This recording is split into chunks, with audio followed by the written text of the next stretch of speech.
Bon ben bonjour, si vous avez un lave-vaisselle Bosch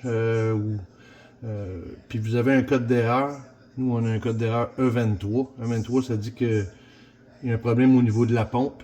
La première chose qu'il faut faire, c'est d'enlever le filtre, parce que souvent le filtre il se salit puis il bloque. Fait qu'on on dévisse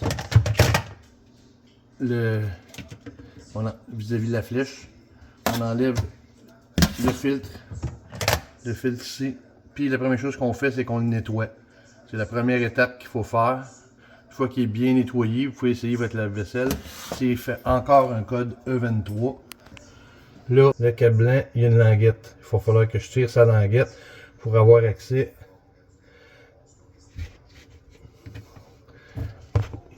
en dessous.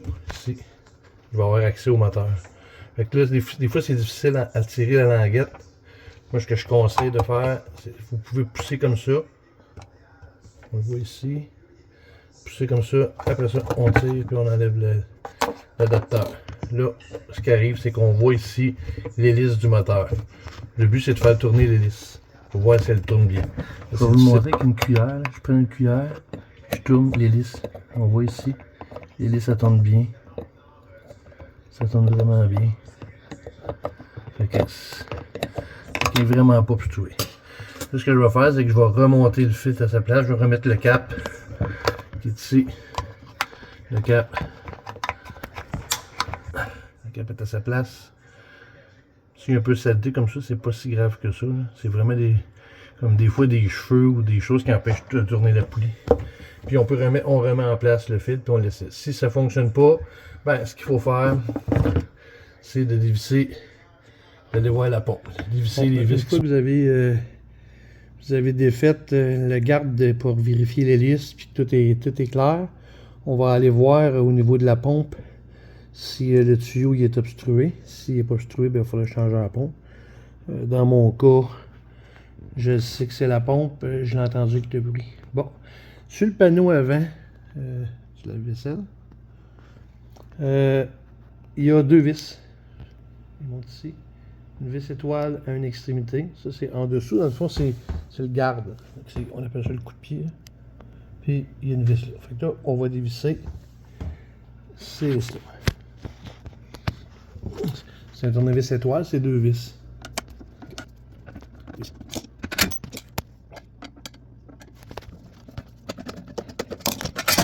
Pour enlever le panneau, on le glisse en envers.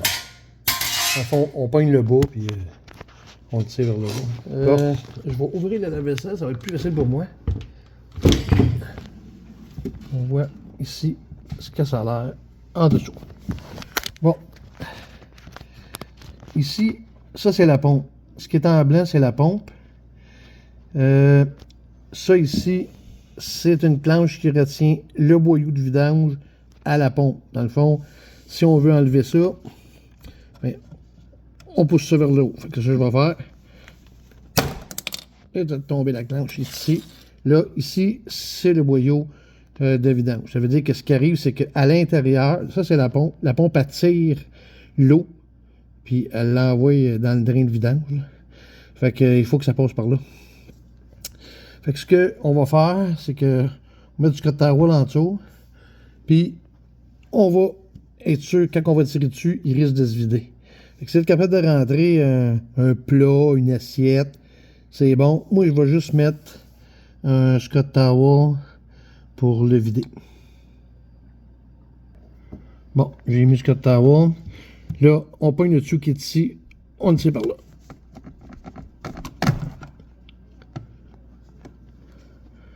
Là, ce qu'il faut faire, c'est d'enlever la pompe. OK? Moi, ce que je conseille, c'est de tirer le lave-vaisselle vers nous, sortir du comptoir, puis mettre quelque chose en dessous de la patte. Ici, là. Si on met quelque chose ici en dessous de la patte, on va pouvoir le jacker, puis ça va être plus facile à travailler. Sinon, il faut enlever la porte. Moi, j'aime mieux pas enlever la porte. Fait que c'est ça que je vais faire. Je vais mettre un plat en dessous pour le jacker. Bon, ce que j'ai fait, c'est que j'ai mis un plat en dessous de la patte pour donner accès plus facilement à la pompe. Bon, la première chose qu'on va faire, c'est regarder la pompe comme ça. il y a un fil qui passe dans la languette qui est ici. Fait qu'on va enlever cette languette-là et on va passer le fil par-dessus. Là, il n'est plus dans les jambes. OK. Après ça, on a la petite prise électrique grise qui est ici qu'il faut enlever. Comme ça. Là, il y a 3 prises dedans. Et dans le fond, ce que j'ai fait, c'est que je l'ai pris, j'ai poussé par là. J'ai enlevé la couette. Bon, là, ce qu'il faut faire, c'est qu'il faut attaquer la pompe. La pompe qui est ici. Puis en arrière, il y a la petite languette de freinage. On va se mettre la main en arrière là-dessus, vis-à-vis la languette dans le fond. Si on regarde la neuve, là.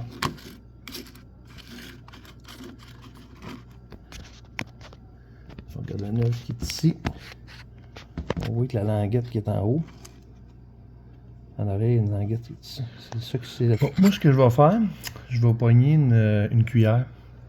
J'aime bien ça avec des cuillères, là, ça m'agane à rien. Là. Fait que je m'en vais l'insérer en arrière de la languette. Je fais une pression. Ici. Puis je tourne vers la droite. On voit, ça tourne. Là, ça coule. J'aurais dû mettre un Scott Tower en arrière. Là, on voit le moteur qui est enlevé. On voit la languette ici. Fait que dans le fond, en pesant ici, ça le libère pour qu'on puisse le tourner parce qu'il se barre sur la palette qui est ici. Je vais zoomer là. On pogne la pompe. On essaie de pogner la bonne. On voit le bottin jaune. Pas belle. Il y a une bobine ici. Il y en a une autre barre. Fait que ce qu'on fait avec la pompe, ben, quand on la met dedans, c'est l'ouverture. L'ouverture. On pousse la main. Puis on tourne. On s'assure qu'elle soit droite. Là. Puis on tourne, on va attendre un clock. Oh, on a entendu le clic. Ce qu'on fait, c'est qu'on remet le fil ici. On pogne le fil gris qui est ici. On le met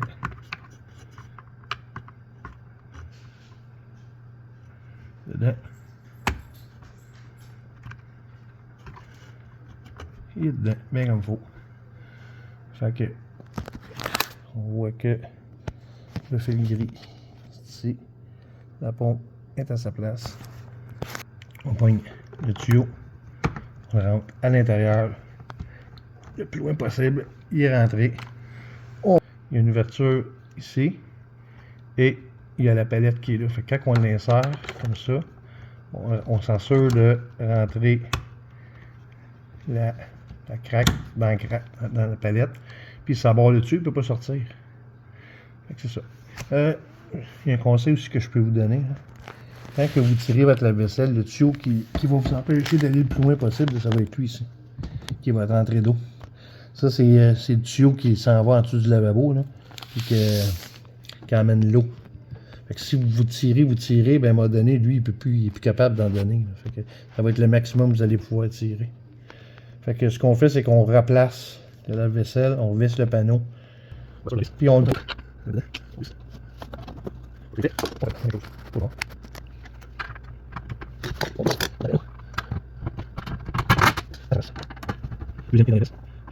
Une fois que c'est fait, il y en a qui... Il y a des lave-vaisselles qui sont vissées en haut aussi, comme le mien. Dans le fond, il y a une palette qui est là. On va vous montrer comment ça va. Ici. Il faut le pousser vis-à-vis ces ouvertures. La vaisselle est pleine, parce que il faut visser ça, cette vis-là, cette panette, ce vis-là, puis ce vis-là. Ça stabilise la vaisselle. Ceux qui ne l'ont pas, là, vous avez sûrement les palettes, là, ça serait important de les visser. Là. Fait qu'on visse ça, puis après ça, on part la vaisselle.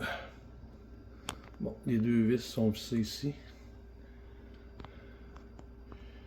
Fait que, on ferme la vaisselle. Puis on le part. Je vais aller partir le breaker, puis on fait un test. C'est le moment de vérité. part. Puis, on peut start. Normalement, le E23, il arrive là, là. Avec l'eau.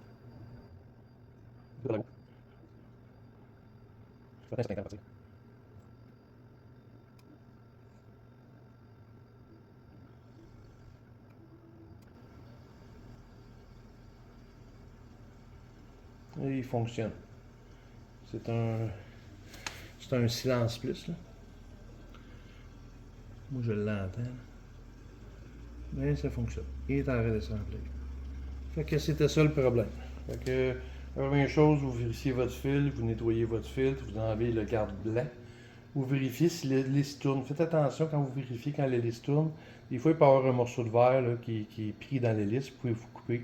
Fait qu'allez-y vraiment là, avec soit un dos de cuillère ou un pic, faire le tour. Si vous voyez que ça bloque, ben vous enlevez ce qui bloque, puis ça règle votre problème.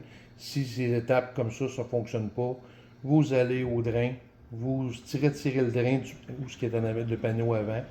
Puis si le drain il est beau, ben le problème c'est votre pompe. Je vais mettre le lien de la pompe dans la vidéo. Fait que tout est beau, merci.